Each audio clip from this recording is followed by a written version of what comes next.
कांटों से चुभती है तन्हाई, कांटों से चुभती है तन्हाई, कांटों से चुभती है तन्हाई, अंगारों से सुलगती है तन्हाई, कांटों से चुभती है तन्हाई, अंगारों से सुलगती है तन्हाई।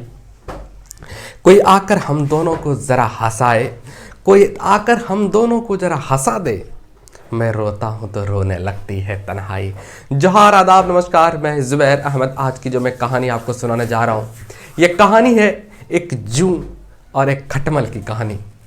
बात दरअसल ये है, एक राजा का महल है और उस राजा के महल में राजा के सोने का, राजा के विश्राम गृह में, यानी कि राजा का जो आराम करने का जो घर था, उस घर में राजा आराम करते थे और वहाँ पर कई सारे जू थे और जू राजा के सर में या पूरे बदन में कहीं पर से भी वो खून पीते थे। एक दिन खटमल उस घर में खटमल का उस घर में प्रवेश होता है, यानी कि खटमल वहाँ पहुँचते हैं और जू की नज़र उस खटमल पर पड़ती है। तो जू खटमल से कहता है कि ऐसा कर, तू चला जा यहाँ से, तू क्यों यहाँ आया है, तू बेकार परेशान करेगा। तो खटमल कहता है कि क्या बात कर रहे हो, मेहमान को ऐसे दुत्कारते हैं, मेहमान को कोई ऐसे क्या भगाते हैं क्या, आप तो बात नहीं समझते, हम तो आपके मेहमान हैं। खटमल के बातों में जू आ जाता है, खटमल के बातों में जू आ जाता है और जू कहता है ठीक है फिर रुको, ठीक है फिर रुको, कोई बात नहीं।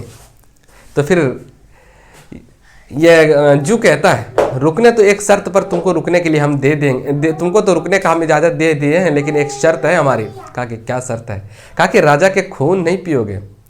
तो फिर खटमल बड़ी समझदारी से काम लेता है। खटमल कहता है क्या तुम्हारे यहाँ कोई मेहमान आएगा, क्या उससे तुम भूखे रखोगे, कोई कुछ खाना पीना खिलाओगे भी कि भूखे रखोगे? तो ये कहता है खटमल ये जैसे ये बात पूरा होता है तो जू कहता है कि ठीक है, क्या खाओगे? तो खटमल कहता है कि सबसे स्वादिष्ट भोजन तो राजा का खून है, राजा का खून ही सबसे स्वादिष्ट भोजन है और इससे बेहतर भोजन आप क्या हो सकता है? तो जू कहता है चलो ठीक है पी लेना, लेकिन उसको एहसास नहीं होना चाहिए कि तुम खून पी रहे हो। कहा बिल्कुल एहसास नहीं होगा।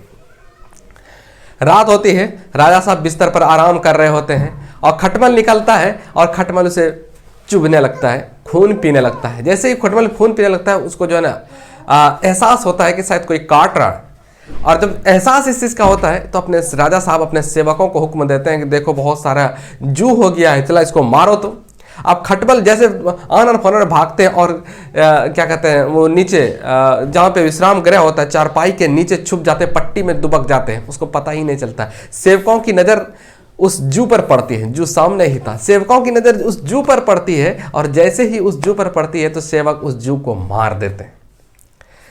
इस कहानी से शिक्षा मिलती है कि जिंदगी में कभी भी अजनबी इंसान से कभी दोस्ती नहीं करनी चाहिए, अजनबी इंसान के बातों में कभी नहीं आनी चाहिए, अजनबी इंसान के बहकावे में कभी नहीं आनी चाहिए, लच्छेदार बातों में कभी नहीं आने चाहिए। और लच्छेदार बातों में आएंगे तो आपको समस्याएं होगी, समस्याओं के सामना करना पड़ेगा, जैसे उस जू को समस्याओं का सामना करना पड़ा था और अंत में जान भी गंवानी पड़ी।